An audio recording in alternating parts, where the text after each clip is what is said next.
Assalamualaikum. My name is Mohammad Junaid Khan. I am from Arif Khan University department of physics. तो जो topic हमने आज डिस्कस करना है वो है exercise short question answer chapter number 2 class 11.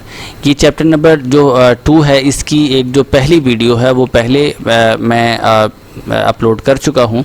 उसके अंदर क्वेश्चन नंबर 1 से लेके 10 तक थे और यहाँ पे क्वेश्चन आंसर जो हैं वो क्वेश्चन नंबर 2.11 से लेके 2.21 तक हैं.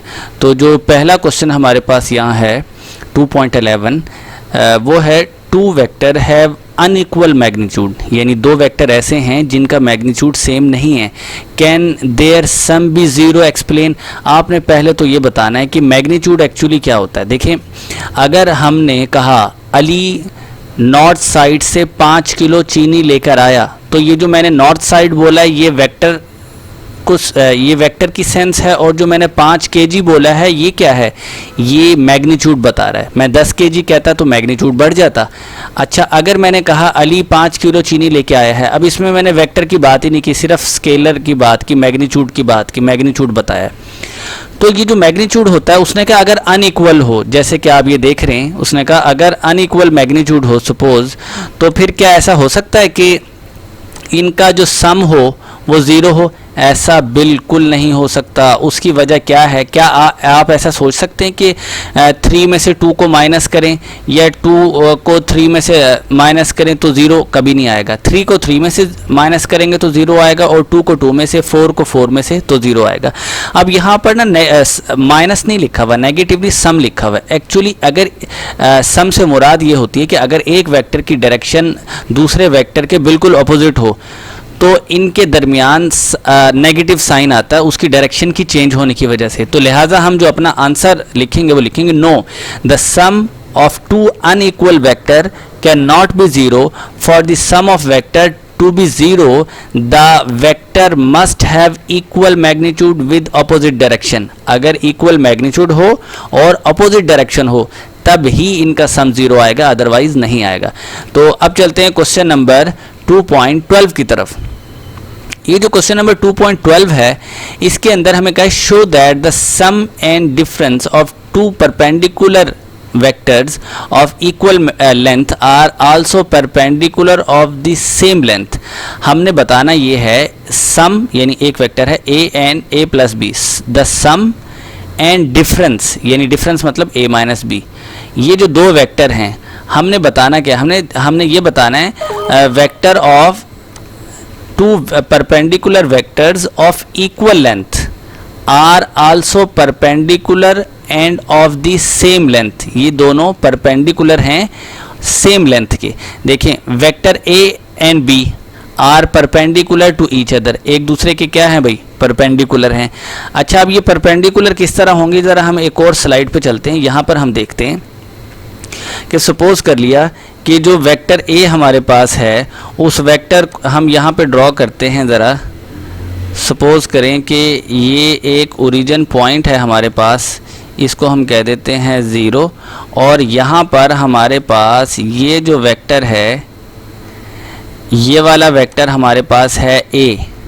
इस वेक्टर को हम कह लेते हैं a, और जबकि हमारे पास ये वाला जो वेक्टर है इसको कह लेते हैं b, और ये b जो है यहाँ पर ये पॉजिटिव है, यानी y वेक्टर हमारे पास क्या है, b, यानी ये वाला, इसको हम कहेंगे b वेक्टर.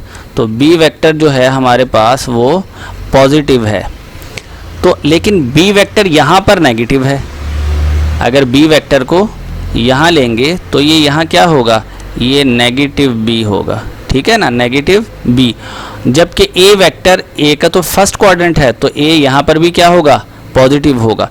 तो ऊपर वाली साइड के लिए हम लिखेंगे a प्लस b, और जो नीचे वाली साइड है उसके लिए हम लिखेंगे a माइनस b, यानी यहाँ पर ये तो था इस साइड के लिए, और ये जो ये वाली साइड है इसके लिए लिखेंगे a और साथ लिखेंगे माइनस b. तो ये सम और डिफरेंस हमारे पास आ गया. हमने कंसीडर कर लिया एक रिजल्टेंट वेक्टर r. सपोज कर लिया कि इसको कह लिया हमने r के इक्वल, और जो नीचे वाला डिफरेंस वाला है उसको हमने कह लिया r प्राइम के इक्वल। तो आप मुझे खुद बताएं कि ये अगर हम इन दोनों का मैग्नीट्यूड निकालेंगे तो क्या सेम नहीं आएगा? यानी इसको स्क्वायर करेंगे प्लस बी को स्क्वायर करेंगे, स्क्वायर रूट कर देंगे। इसी तरह इसको स्क्वायर करेंगे, फिर ये वाला जो बीच में प्लस आएगा नेगेटिव बी को स्क्वायर करेंगे, वो नेगेटिव बी को क्या कर देगा? पॉजिटिव कर देगा। इसको स्क्वायर करेंगे तो आर प्राइम और आर का आंसर क्या आएगा? सेम आएगा। तो हम फिर कह सकते हैं कि R is equal to R prime, यानी ये आर वेक्टर और फिर ये किसके इक्वल आएगा? आर प्राइम क्या आएगा? तो अब हमारा जो क्वेश्चन है उसका आंसर हमें यहाँ से मिल जाएगा। हम कह सकते हैं कि ये पिछली स्लाइड पे मैं दोबारा जा रहा हूँ, ये जो 2.12 थी इसके अंदर है vector A and B are perpendicular to each other having equal length equal length we have. अब ये हमें दे दिया sum and difference of vector are perpendicular to each other. Equal length मतलब इनकी मैग्नीट्यूड सेम है और यही हमने यहाँ पर निकाला था। तो अब हम चलते हैं क्वेश्चन नंबर 2.13 की तरफ। ये बड़ा इजी क्वेश्चन है। इसके अंदर कहा यह गया है how would the two vectors of same magnitude have to be oriented, यानी इस तरह उनको घुमाया जाए। ओरिएंटेड मतलब घुमाना, इस तरह अरेंज करना। If they were to be combined to give the resultant equal to the vector of same magnitude. हमने ये बताना है कि तीसरा जो रिजल्टेंट इनका होगा जिसके साथ इनको हम मिलाएंगे उसकी भी मैग्नीट्यूड जो है वो सेम होनी चाहिए।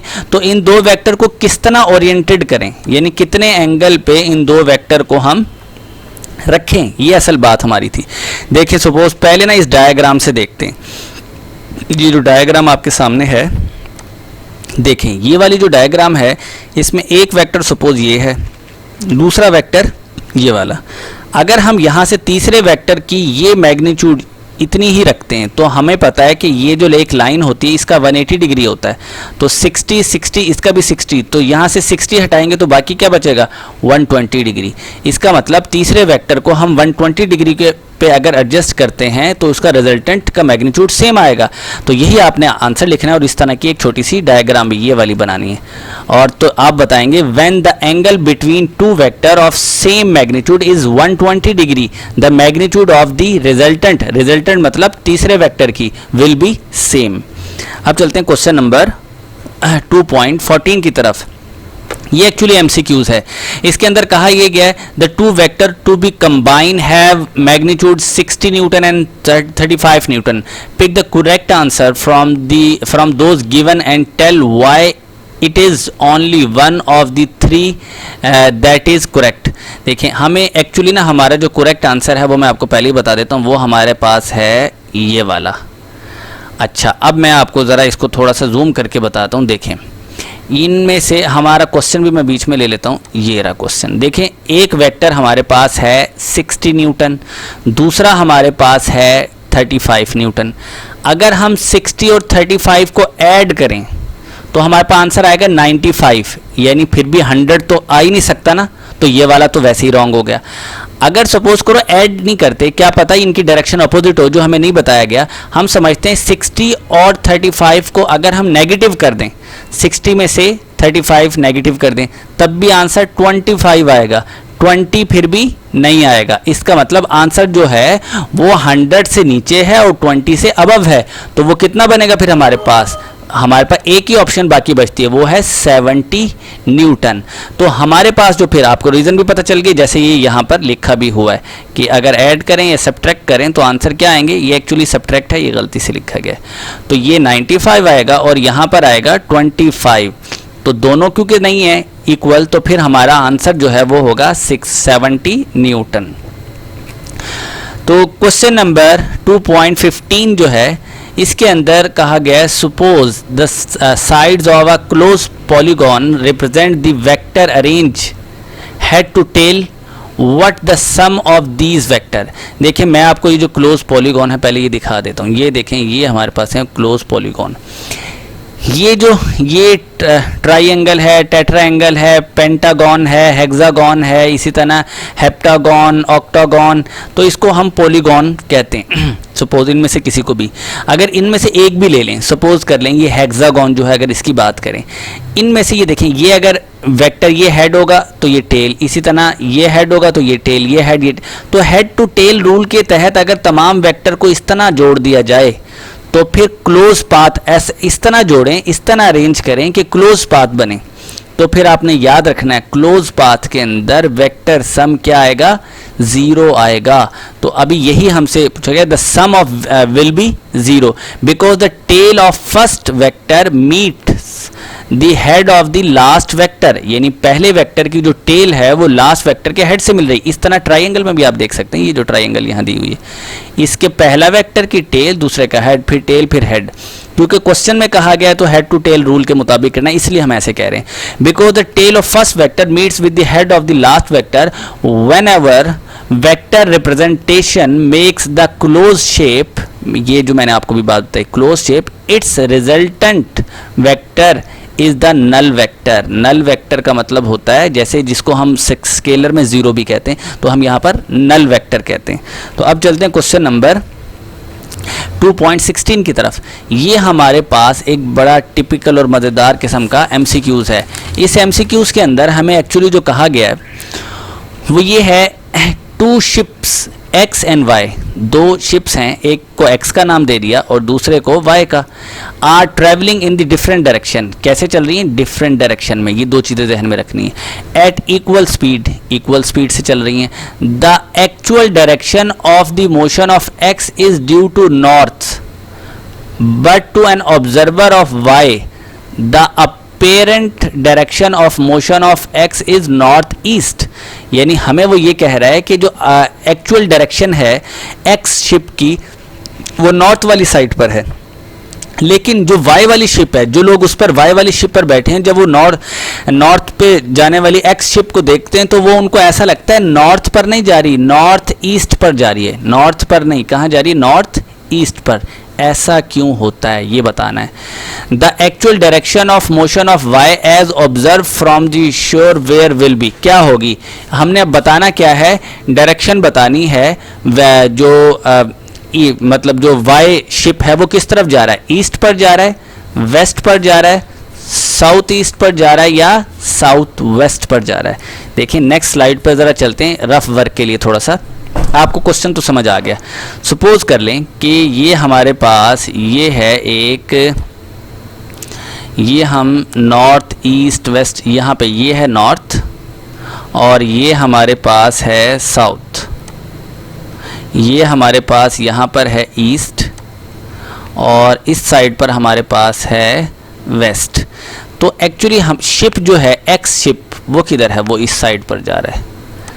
तो आप खुद बताएं कि Y वाला शिप इसको देख रहा है कि ये शायद इस साइड पर जा रहा है, यानी नॉर्थ ईस्ट पर, जैसे मैंने आपको बताया नॉर्थ ईस्ट पर जा रहा है। तो ऑब्वियसली जब Y वाला इस साइड पर मूव कर रहा होगा तभी उसे ऐसे लगेगा कि ये पीछे की जानिब जा रहा है। तो इसकी कैलकुलेशन भी की जा सकती है, लेकिन ये वैसे ही अगर हम ऑब्जर्व करें तो हमें अंदाज़ा हो सकता है कि जाहिर है अगर कोई इस साइड पर जा रहा है तो उसे ये फील होगा कि शायद ये वाला हमसे पीछे की जानिब को भी जा रहा है, यानी नॉर्थ ईस्ट पर जा रहा है। तो अगर हम पिछली वाली जो हमारे पास स्लाइड थी उस पर हमारे पास ये था कि अब हमने आंसर बताना, आंसर क्या बनेगा, वेस्ट बनेगा। जैसे हमने उधर थोड़ा सा डिटेक्ट करने की कोशिश की तो आंसर हमारे पास है वेस्ट, ये वाला पहला क्वेश्चन का जो करेक्ट आंसर हमारे पास क्या है, वेस्ट है। तो अब हम चलते हैं क्वेश्चन जैसे 2 है, a horizontal force is applied to a small object P of mass m at rest on a smooth plane inclined in angle theta to the horizontal shown. जो शोन तो यहाँ पर नहीं हुआ, सपोज कर लेते हैं कि यहाँ पर मैं बना ही लेता हूँ। सपोज करें कि ये हमारे पास जो है एक इंक्लाइन बना हुआ है, यहाँ से ये फोर्स जो है किसी एक स्मॉल ऑब्जेक्ट पर लगाई जा रही है। ये F जो है ये किसी स्मॉल ऑब्जेक्ट पर लगाई जा रही है। जाहिर है ये इसको गिरने नहीं दे रही, लेकिन ये किस तरफ जा रहा है, ये जा रहा है नेगेटिव mg, यानी जो आपको पता है वेट, नीचे की तरफ जा रहा है तो नेगेटिव mg लिखेंगे। और ये जो फोर्स है ये हॉरिजेंटली है, तो फोर्स के साथ x एक्सिस यानी cos थीटा आना चाहिए, जबकि हमारे पास ये जो y एक्सिस पर है नेगेटिव mg, इसके साथ sin थीटा आना चाहिए। अब क्वेश्चन पूरा पहले कर लें। The magnitude of the resultant force acting up and along the surface of the plane on the object is.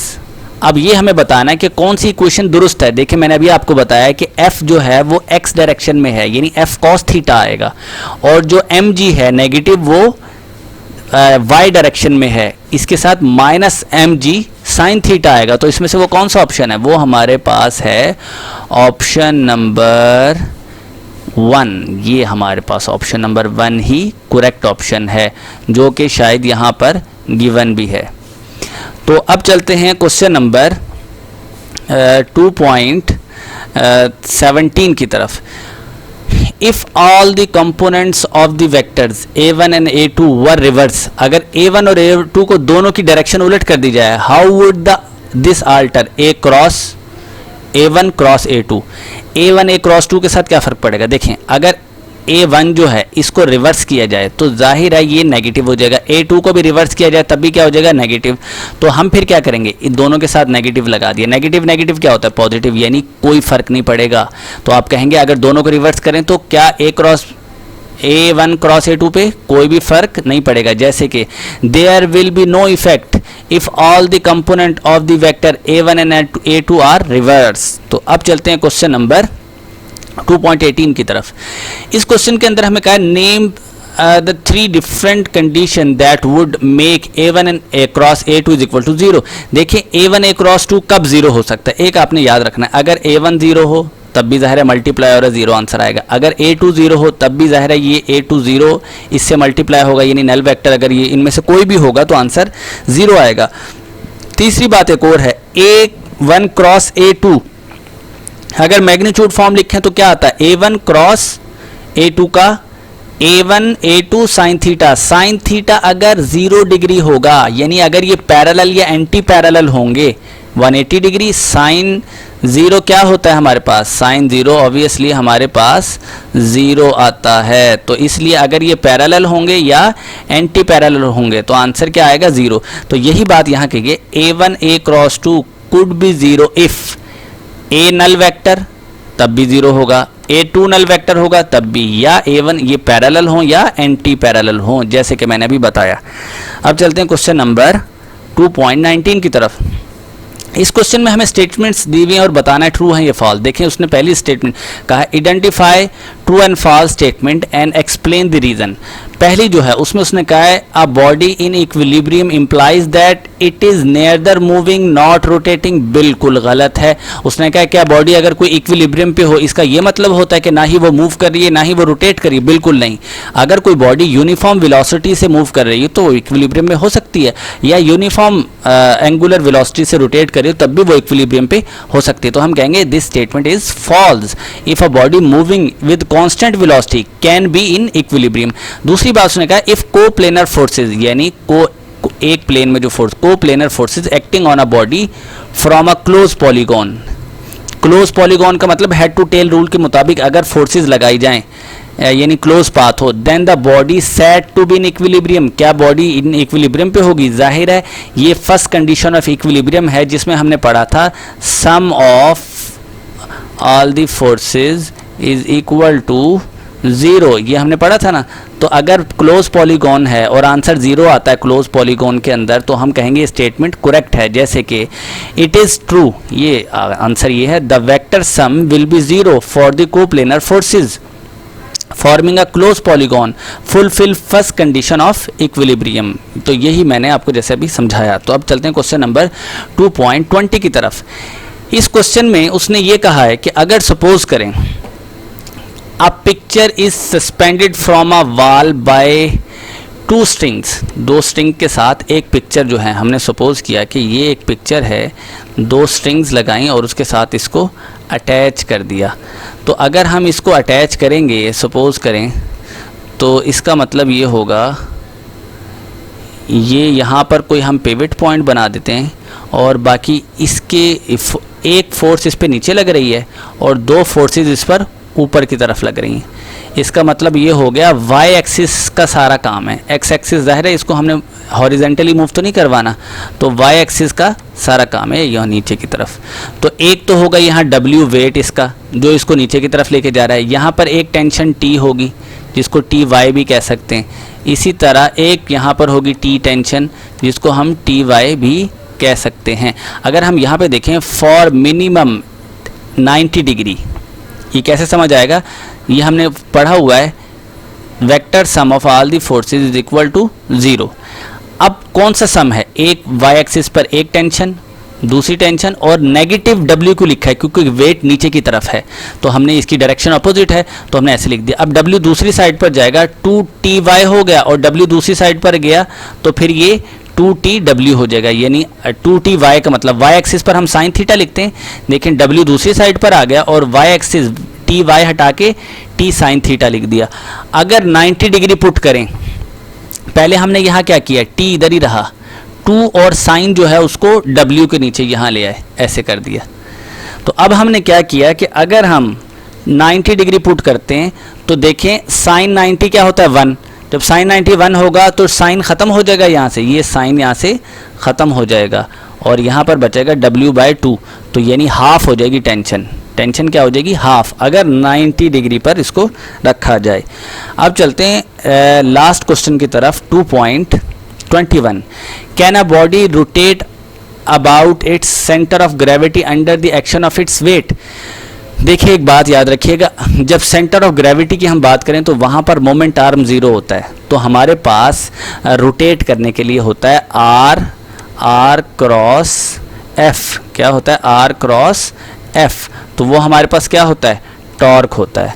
तो टॉर्क अगर हमारे पास 0 हो, टॉर्क अगर हमारे पास 0 हो तो हम क्या करेंगे, क्या बॉडी रोटेट करेगी, बिल्कुल नहीं करेगी। टॉर्क तो टर्निंग इफेक्ट होता है, तो अगर मोमेंट आर्म 0 है तो आंसर क्या आएगा, 0, इसका मतलब टॉर्क भी 0 होगा। तो हम कहेंगे centre of gravity under the action of weight, ये इसका आंसर ऐसे ही आएगा जैसे कि no a body can not rotate about the centre of gravity under the action of its weight. इसकी रीज़न क्या है, बिकॉज द मोमेंट आर्म, जैसे मैंने आपको बताया, because the moment arm will be 0। अब ये मोमेंट आर्म अगर 0 होगा तो ये पूरी इक्वेशन को क्या कर देगा, सो द टॉर्क, टॉर्क मतलब टर्निंग इफेक्ट, और टर्निंग इफेक्ट विल बी 0। तो ये थे हमारे चैप्टर 2 के शॉर्ट क्वेश्चन आंसर।